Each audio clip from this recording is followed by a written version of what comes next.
Hello everyone, ఈ వీడియోలో మనం రీసెంట్గా రిలీజ్ చేసిన railway recruitment board pharmacist notification గురించి డిస్కస్ చేద్దాం. సో దీనికి opening of application August 17th, closing of application 16th September. So around 1 month దాకా టైం ఉంది. So all over India wise around 246 post notification release చేశారు. So age limit unreserved కేటగిరీకి 38 years, SC కేటగిరీకి 43 years, OBC కేటగిరీకి 41 years. Next salary చూస్తే 29,200 initial pay ఉంది. So అలవెన్సెస్తో కలుపుకొని around 50,000 దాకా ఉంటుంది. నెక్స్ట్ ఆర్ఆర్బీ వైజ్ ఈ 246 పోస్టులు ఆర్ఆర్బీ వైజ్ స్ప్లిట్టింగ్ ఉంటాయి. ఇది సో మేజర్గా మనకు తెలుగు స్టేట్స్కి అడ్జసెంట్గా ఉంటే ఆర్ఆర్బీస్ని నేను ఇక్కడ మెన్షన్ చేశాను. సికింద్రాబాద్ ఆర్ఆర్బీ జోన్లో 8 ఉన్నాయి, బెంగళూరు రీజియన్లో 27, చెన్నై రీజియన్లో 31, ముంబై రీజియన్లో 31 ఉన్నాయి. సో ఎక్కడ ఎక్కువ పోస్టులు ఉన్నాయో అక్కడ అప్లై చేసుకుంటే జాబ్ వచ్చే ఛాన్సెస్ ఉంటుంది. బట్ మీరు ఒక ఆర్ఆర్బీకి మాత్రమే అప్లై చేసుకోవాలి, ఇది కండిషన్. మల్టిపుల్ ఆర్ఆర్బీస్కి అప్లై చేసుకోకూడదు. సో నెక్స్ట్ నేను ఎగ్జాంపుల్కి ఒక సికింద్రాబాద్ ఆర్ఆర్బీ గురించి ఇచ్చాను.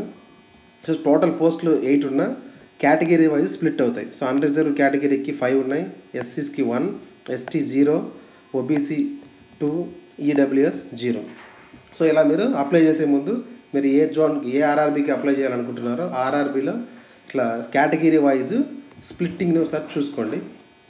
So next selection criteria, written examination ఉంటుంది, followed by document verification, followed by medical examination ఉంటుంది.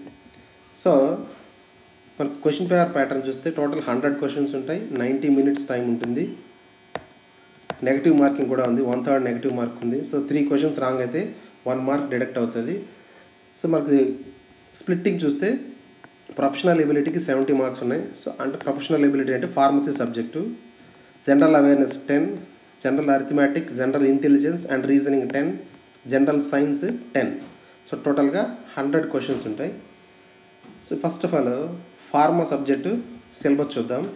So pharma syllabus subject diploma in pharmacy, bachelor of ఫార్మసీకి కలిపి ఇచ్చినట్టున్నారు. బట్ ఇది కొద్దిగా క్లమ్సీగా ఉంది. So based on previous year question paper నేను అనలైజ్ చేసి ఈ సిలబస్ని స్ప్లిట్ చేశాను. సో హై వెయిటేజ్ సబ్జెక్ట్స్ 9 ఉన్నాయి. సో ఈ హై వెయిటేజ్ సబ్జెక్ట్స్ నుంచి అరౌండ్ 40 to 50 questions వస్తాయి. సో రిమైనింగ్ క్వశ్చన్స్ లో వెయిట్ సబ్జెక్ట్ నుంచి వస్తున్నాయి.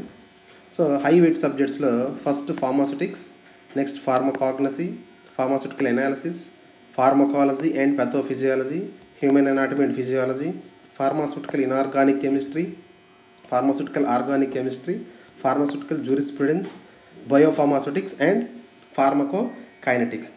సో ఫస్ట్ ఆఫ్ ఆల్ ఈ హై వెయిట్ సబ్జెక్ట్ మీద ఫస్ట్ ఫోకస్ చేయాలి. సో ఎక్కువ మార్క్స్ వస్తాయి కాబట్టి. సో నెక్స్ట్ లో వెయిటేజ్ సబ్జెక్ట్స్ మీద ఫోకస్ చేయాలి.